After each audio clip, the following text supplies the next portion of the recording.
আসসালামু আলাইকুম গাইস, কত রকমের হালিমে তো খেয়েছেন। আজকে আমি ইন্ডিয়ার খুবই ফেমাস একটি ডালিমের রেসিপি শেয়ার করছি। তো ভিডিওটি অবশ্যই শেষ পর্যন্ত দেখবেন, ভালো লাগলে একটি লাইক অবশ্যই দিবেন। তো এখানে আমি মুগ ডাল, মসুর ডাল নিয়ে সিদ্ধ করে নিয়েছি, সাথে আরও 2 রকমের ডাল আমি এখানে সিদ্ধ করে নিয়েছি। আপনারা চাইলে এখানে 2 রকম বা 4 রকমের ডাল দিতে পারেন। এবার আমি ভালো করে ব্লেন্ড করে নিয়েছি, আর এদিকে আমি মাংসটাকে কিমা করে নিয়েছি। এখানে আমি চিকেন কিমা করে নিয়েছি। এবার একটি প্যানের মধ্যে পরিমাণ মতন তেল দিয়ে বাটার দিয়ে দিয়েছি, যেন খুবই ভালো একটা ফ্লেভার আসে। এবার দিয়ে দিলাম পেঁয়াজ কুচি।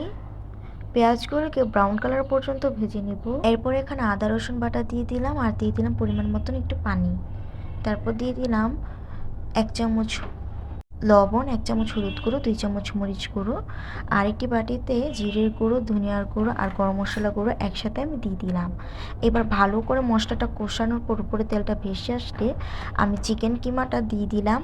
এবার কিমাটাকে আলাদা আলাদা করে এইভাবে কষিয়ে নেব ভালো করে, একদম ভালো করে কষিয়ে রান্না করে নিতে হবে কিমাটাকে। এখন দেখুন কিমাটা কিন্তু আলাদা আলাদা হয়ে গিয়েছে, আর উপর দিয়ে দেখুন তেলটা এখনও আবার ভেসে এসেছে। এবার আমি পরিমাণ মতন পানি দিয়ে দিলাম, আর দিয়ে দিলাম ডালের পেস্টগুলা।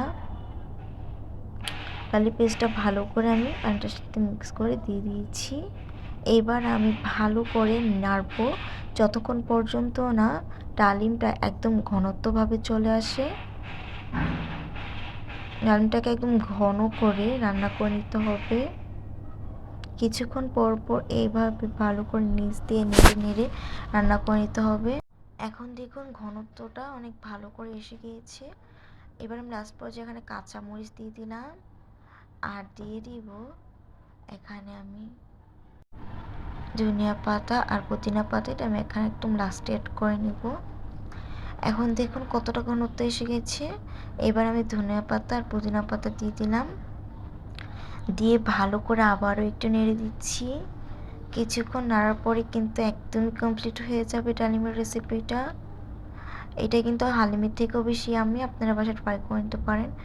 এবার আমার রান্না কমপ্লিট হয়ে গিয়েছে, আমি আলাদা একটা পাত্র উঠিয়ে নিচ্ছি। জাস্ট লুকটা দেখুন কতটাই আমি লাগছে। এখানে আমি পেঁয়াজ বেরেস্তা দিয়ে উপরে সার্ভ করে নিয়েছি, আর রুটি দিয়ে খাচ্ছি। সাথে আপনারা লেবু দিতে পারেন। কেমন হয়েছে জানাবেন। সবাই ভালো থাকবেন। আল্লাহ হাফেজ।